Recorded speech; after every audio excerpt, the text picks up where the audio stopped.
So I thought I would like take a minute and like go back to the beginning of the alopecia. Um, I started noticing I was losing my hair around August. I like did like this sort of number and a handful of hairs fell out, and I said to my friend, I think I'm losing my hair. And she was like, no, you're not losing your hair. Humans, like animals, lose more hair in the spring and the fall. And in the end, it turned out the statement she said is true. You do lose a little bit more hair in the spring and the fall, but I was losing really a lot of hair. And then at one point, like, I was like messing with my hair, and I said, I think I have a bald spot. And she was like, no, stop, like, you're being insane, you're not losing your hair. And a couple days later, I was like really like looking at my scalp with a mirror because it's in the back of my head, and I saw the bald spot. I actually like found the bald spot on Shabbat. So it was Saturday morning, and I was like on my way to the Beit Knesset, and I saw it like right before I left, and I went anyway. And I feel really bad because I got there and I'm just trying to like hold it together, like don't cry, don't panic, just like, focus on the tefillah, just focus on the prayers. And this girl was completely confused, didn't know where she was, and she kept asking me for help. And at one point I said, listen, I just like can't help you, like I'm sorry, like because I was so like traumatized by finding the bald spot and trying to keep my emotions in check. So I normally stay for the whole thing, but as soon as they put the Torah away, I left.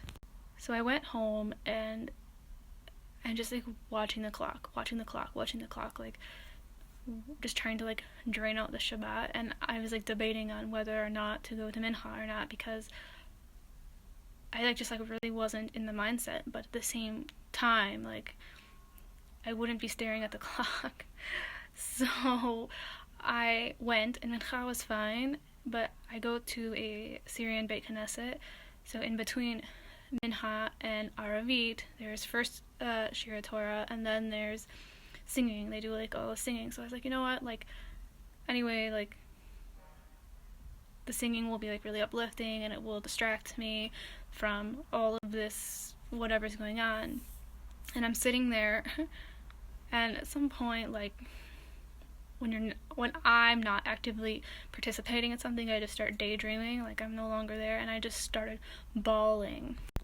Anyway, these two older ladies that like I call them like my old lady squad, they're sitting behind me, and they like notice it, like I'm crying, and I never cry, like I'm always just sitting there patiently calm and quiet. Like I come every week, I've been coming here for a long time, like everybody knows me, and everyone was just like, what's happening?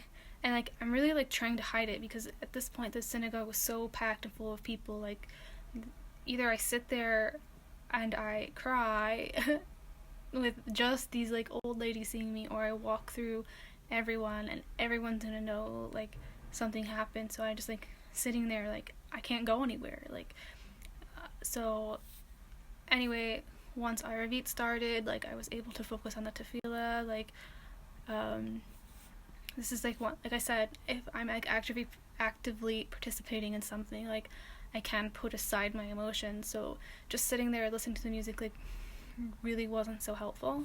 So after Aravit and Havdalah, I went home and I like looked up everything, and right away like it was saying alopecia areata and all of these things, and I started like looking up treatments, and I went to the pharmacy here in Israel called Super Farm, and I bought like plant-based treatments to start on my scalp right away. And so this was like the first like shock of it. Like I need to do something now, because if I don't, like I'm gonna be bald, and there's no way I'm gonna have alopecia totalis. Like no way. Like this is gonna stop. I also lost eyelashes, and my eyebrows are a little thin, which I'm not sure if they're thin from the alopecia or from plucking them from the middle school age. Like I'm not sure, but I do know for sure like I was. Anyway, so this was like the bulk of it. And then when I like talked to some people, like they're saying that you need to do, they call it the hair pull test, where you take your hair like this and you pull it, like just now there's like one little hair here, and you should only, when you do this, one hair. They say like maybe two, and if you're like have some weird habits like not brushing your hair, or like you only wash your hair like every 3 or 4 days, that you're gonna have more than one, but you should only total like 700 hairs for a week. So either 100 hairs a day or 700 hairs in a week. And so this was like really traumatic to have to count them, to know what the number is and when does the shedding stop. Because if you don't count them, then you don't know when the shedding has stopped. So realistically, the shedding started probably towards the end of August, and I was like sort of aware that I'm like losing hair, but like I said, my friend told me like, no, you're just losing extra because of the season change. I didn't find the bald spot until October, and then I actually found the bald spot on my birthday. So I went through basically like the end of August through all of September, and then my birthday's in the beginning of October, so like a month.